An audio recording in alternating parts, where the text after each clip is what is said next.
Hello students. So in the previous class, you people have seen the process of outbreeding devices. So already I have told you that outbreeding devices are those devices which are helping for the cross pollination and they are avoiding the self pollination. Also, you people have seen the types of outbreeding devices. That is, the first is diclining, that is, the presence of either male flower or female flower. Then we are going to see the flowers are unisexual. Then next coming is dichogamy. What is dichogamy here? That is the maturation of the androecium and the gynoecium is of different time. Suppose in case if the androecium matures first, it is called as protandry. In case if the gynoecium matures first, it is called as protogyny. Next, the third one is self-sterility. What is the meaning of self-sterility? That is, the pollen grains are failing on the stigma to germinate. Or we can say pollen grains are failing to germinate on the stigma. That is due to the mismatching of chemicals, or it may be a different time maturation. So that is called as what? Self-sterility. Next one is heterostyly. Presence of two different length of styles in the flower is called as heterostyly. Normally these type of plants or flowers we can see in the aquatic plants. And last one is we are going to see the hercogamy. That is the presence of physical barrier which is produced by the stigma to avoid the pollen grain to receive. Same flower pollen grain to receive. That is the hercogamy. So this concept which is of 5 marks we have seen in the yesterday's class. Now in the today's class we are going to see about the pollinating agents. Now till now we people have seen about the pollination. Now what are pollinating agents we have to see. The agents which are helping for the process of pollination are called as pollinating agents. Students, here the pollinating agents are of basically two types. How many types? Basically two types of pollinating agents are there. That is abiotic and the biotic. Before going to these two types, once again we have to see the definition. That is the agents which are helping for pollination. The agents which are helping for pollination are called as pollinating agents. What they are called? They are called as pollinating agents. So here basically two types of pollinating agents we are going to see. One is called as abiotic and the other one is called as biotic. One is called as what? Abiotic and the other one is called as biotic. Now what is this abiotic pollinating agent? Abiotic means naturally the process of pollination is going to occur. It is a natural process. Okay, it is a natural process. Naturally the process of pollination is going to occur by the air and the water. That is called as abiotic pollinating agent. Next one is biotic pollinating agent. Now what is biotic pollinating agent? Here we are going to see that most of the animals are carrying away the process of pollination. Most of the animals are carrying the process of pollination. That is called as biotic agent. Now here, apart from these basic two types, we are also seeing the other types also. Now for example, first one is anemophily. What is anemophily? Anemophily is nothing but the pollination by air. The process of pollination which occurs by air is called as anemophily. What is anemophily? Pollination by air or wind. What is anemophily here? Pollination by air or wind is called as anemophily. So it is a type of abiotic agent. It is a type of abiotic agent. What is hydrophily? Next, hydro means you people know. What is hydro? Water. So pollination by water is called as hydrophily. What is hydrophily? Pollination by water is called as hydrophily, and it is also a type of abiotic agent. Hydrophily is also a type of abiotic agent. So these are the two types of abiotic agents. One is called as anemophily and the other one is called as hydrophily. Hope so you have understood what is anemophily and hydrophily. What is anemophily? Pollination by air or wind is called as anemophily. What is hydrophily? Pollination by water is called as hydrophily. Now next, coming to the biotic agents. I have already told you biotic agents are those agents which are carrying the process of pollination, and the example we can give is animals. Here, if the pollination is carried by the animal, it is called as zoophily. What do we call here? Zoophily. Zoo means animal. Okay. So zoophily means pollination by animals is called as zoophily. What is zoophily here? Pollination by animals is called as zoophily. First, so till here we have completed the types, that is the biotic and the abiotic. Now detailed characters we'll see after the definitions. Okay, detailed characters we'll see after the definitions. Got? Now depending on the animals, the zoophily is once again divided into the following types. Depending on the animals, the zoophily once again divided into following types. That is, first one is chiropterophily, second one is ornithophily, third one is myrmecophily, fourth one is malacophily, fifth one is entomophily. Depending on the types of the animals, types of zoophily are divided into following types. That is, first one, chiropterophily. Chiropterophily says that pollination when occurs by the bats. Pollination, if it is occurring by the bats, it is called as what? Chiropterophily. Now, usually bats are nocturnal in animals. Okay, bats are what? Nocturnal animals. What is the meaning of nocturnal here? That is, these are the animals which are very active during the night time. What is the meaning of nocturnal here? These are the animals which are very active during the night time. So that process, that means if they are carried away that process of pollination, that is called as what? Chiropterophily. What is chiropterophily? Pollination by bats is called as chiropterophily. Ornithophily. What is this ornithophily? Pollination by birds. What is ornithophily here?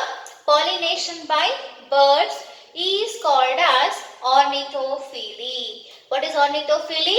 Pollination by birds is called as ornithophily. Myrmecophily. Pollination by ants. Pollination by ants is called as myrmecophily. Malacophily. Pollination by snails or molluscans. Pollination by snails or molluscans is called as malacophily. Entomophily means pollination by insects. Entomophily means what?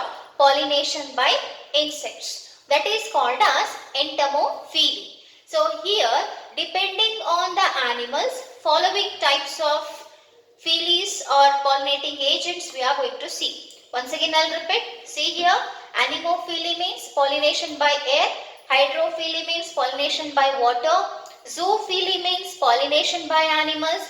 Once again, depending on the animals, zoophily is divided into following categories, that is chiropterophily, pollination by bats, ornithophily, pollination by birds, myrmecophily, pollination by ants, malacophily, pollination by snails, entomophily, pollination by insects. Now, we have to see that how the flowers are adapted to these pollinating agents. What we have to see? How the flowers are adapted to these pollinating agents, or we can say that what are the characteristic features of the flowers present in these pollinating agents. So first we are going to see the anemophilic flowers, which is very common. What we are going to see first is anemophilic flowers, which is very common. So anemophilic flowers are those flowers which are carrying the pollination by air or wind. Okay. Now in these anemophilic flowers, how the flower should be, that we are going to see. First of all, the very first character is the flowers are small sized without color and the scent. Okay. The very first character is the flowers are small without color and the scent.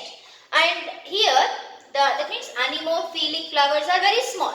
Okay, anemophilic flowers are very small and they don't have colors and the perfumes. Okay, so here odor is not there, aroma will not come, and they are colorless, we can say. So this is the diagram what we are going to see in the anemophilic flowers. Okay. Next is production of more number of pollen grains. What is next here? Production of more number of pollen grains. That lakhs together of pollen grains are produced in these anemophilic flowers. For example, cannabis is a best example to understand that how many pollen grains are produced at a time. Here in the cannabis plant body, nearly 5 lakh of pollen grains are produced at a time.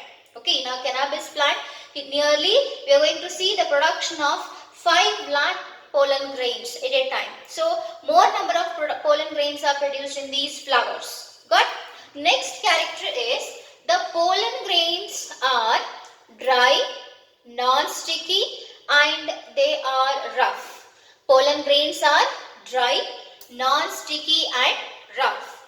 And next is these pollen grains are made up of wings, or we can say that winged pollen grains are present in them. Okay, winged pollen grains are present in them. And next is the anthers or the stamens are well exposed to the atmosphere. Anthers or the stamens are well exposed to the atmosphere. For example, see here, suppose it is a plant body and here we are going to see the flowers like this. Okay, the anthers are having a higher height and the exposed anthers are present. Why the exposed anthers or the stamens are present here? Because the pollen grains, when they mature, they disperse into the atmosphere. The pollen grains, when they mature, they disperse into the atmosphere, and after dispersing into the atmosphere, they are carried away by air or wind currents. Are you getting my point? See here, when the exposed stamens, why they should be exposed stamens? Why? Because when the pollen grains are released in the atmosphere, the wind currents, okay, the wave of the wind we can say, or wind currents are carrying the pollen grains. So that is why we can say that the well exposed stamens should be present in the anemophilic flowers. Then there should be a presence of long styles and the feathery stigma. There should be a presence of long styles and the feathery stigma. Long style and the feathery stigma, why? Because the style should, that means the stigma, when it is exposed to the atmosphere or when it is having a long style, what happens? The pollen grains which is carrying in the wind or the pollen grains which is traveling in the air is just trapped by the stigma. Okay, it is just trapped by the stigma and it is not allowing to go. Okay, see, this is the stigma. This is the stigma, and on the stigma there is a presence of hairs. Okay, on the stigma there is a presence of long hairs. When the pollen grains are coming and they are just coming in contact with the stigma, immediately the stigma will trap this pollen grain. What it will do? Immediately the stigma is going to trap the pollen grain and it is not allowing that pollen grain to release. Got? That is why in these flowers the long style is there, okay, with feathery stigma. Understood why long style and feathery stigma should be there? While the pollen grains are traveling, the style or the stigma should trap the pollen grain. Okay. Then next is we are going to see the group of style and the stigma here. What we are going to see? The group of style and the stigma, and that means they are present in a group. So you people know group of flower is called as inflorescence. Okay, cluster of flower or a group of flower is called as what? Inflorescence. So especially in these plant bodies, the inflorescence is present here and they are exposed to the atmosphere. So common anemophilic plant bodies are maize, wheat, paddy and the grasses. Okay, so many examples you can give, but these are very common which you can see from your eyes. Got? What are the common anemophilic plant body here? Maize is there, wheat is there, paddy is there, grasses are there. Apart from these, you can give so many examples. Okay, so this completes your anemophilic characters, anemophilic flower and its characters. Students, in the final exam, this question is asked for 3 marks or 2 marks. Okay, write the adaptive characters of the anemophilic flower. Okay, write the adaptive characters of the anemophilic flower. Now once again I will repeat, please concentrate on my words. So what we have started in the today's class? Pollination and the pollinating agents. Actually pollination we have completed in the previous class. We have started pollinating agents. What are the pollinating agents? The agents which are helping for pollination, they are called as what? Pollinating agents. How many types are there here? That is 2 types are there. One is called as what? Abiotic pollinating agent and the other one is called as what? Biotic pollinating agent. What is abiotic pollinating agents here? That is the agents which occur, the agents where the pollination occurs, which help in the pollination, natural pollination occurring, that is called as what? Abiotic agent. Whereas the biotic agents are those, that is the agents, the animals, the agents which are helping for pollination, they are called as biotic agents of course. But here example is we can give the animals. Then next is anemophily, that is pollination by air. Listen here, the definitions are very important. What is anemophily here? The pollination by air or wind is called as anemophily. Then what is hydrophily here? Pollination by water is called as hydrophily. So these are the 2 types of abiotic agents. Next, zoophilia. What is zoophilia? Pollination by animals is called as zoophilia. So here, depending on the animals, okay, depending on the animals, we are going to see the following types, that is chiropterophily, ornithophily, myrmecophily, malacophily and the entomophily. What is chiropterophily? Pollination by bats. Okay, what chiropterophily definition says here? That is pollination by bats is called as what? Chiropterophily. What ornithophily definition say here? Pollination by birds is called as ornithophily. What is myrmecophily? Pollination by ants is called as myrmecophily. What is malacophily? Pollination by snails or molluscans. Listen carefully. Pollination by snails or molluscans is called as myrmecophily. Entomophily, pollination by insects like honeybees, wasps, butterflies, so many insects will be there. So these insects are carrying the process of pollination and that process is called as what? Entomophily. Also in the today's class, apart from this, you people have seen the characteristic features of the anemophilic flowers. Okay, here I have not written the heading here, but these are the characteristic features of the anemophilic flowers which will be asked for 2 marks or 3 marks in the final exam. So please note down these points. What are the points here? First point is flowers are very small without having any color and the aroma, or we can say odor. Okay, flowers are very smaller in size without having any color or the aroma. Then second one is these anemophilic flowers produce more number of pollen grains. Note down this point.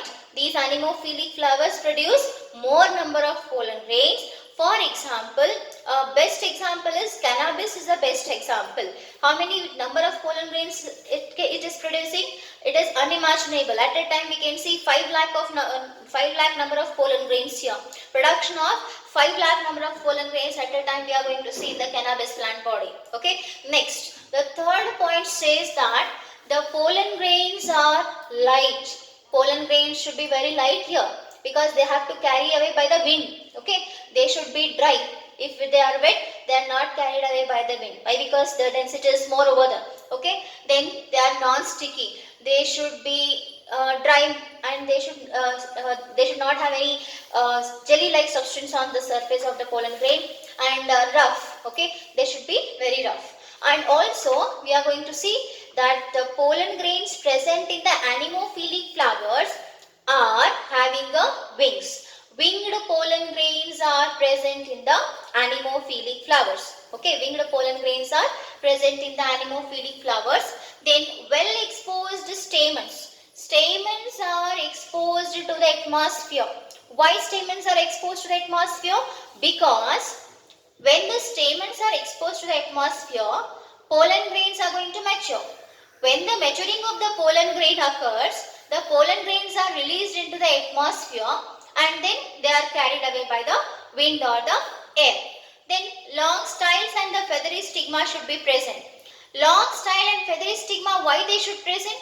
Because the pollen grains, when they travel, other pollen grains when they are traveling in the atmosphere, these stigma will trap that pollen grain.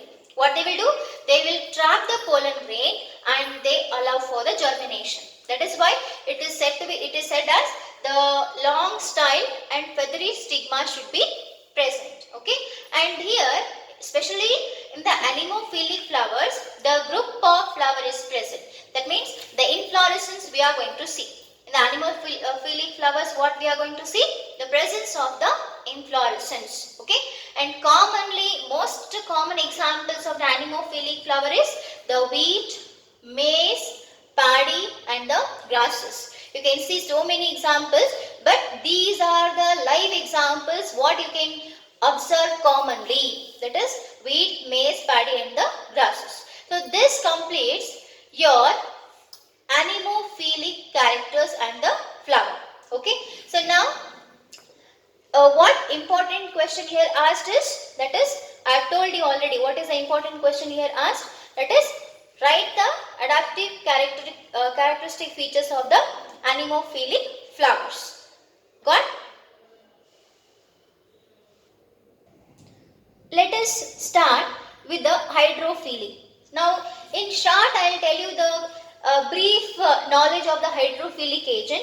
In the next class, we are going to see that how the plants will be having adaptive features in the hydrophilic plant body. Now, students, as I have already told you the definition of hydrophilic agent, that is pollination by water.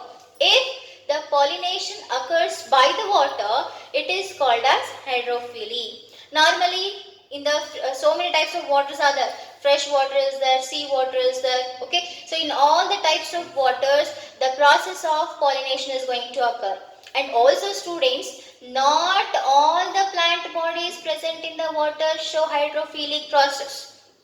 Concentrate on this sentence. Not all the flowers show the process of hydrophilic process. Only some of the plant bodies which are submerged, which are present inside the water, they show the process of hydrophilic process. What they will do? They will show the process of hydrophilic process. Got?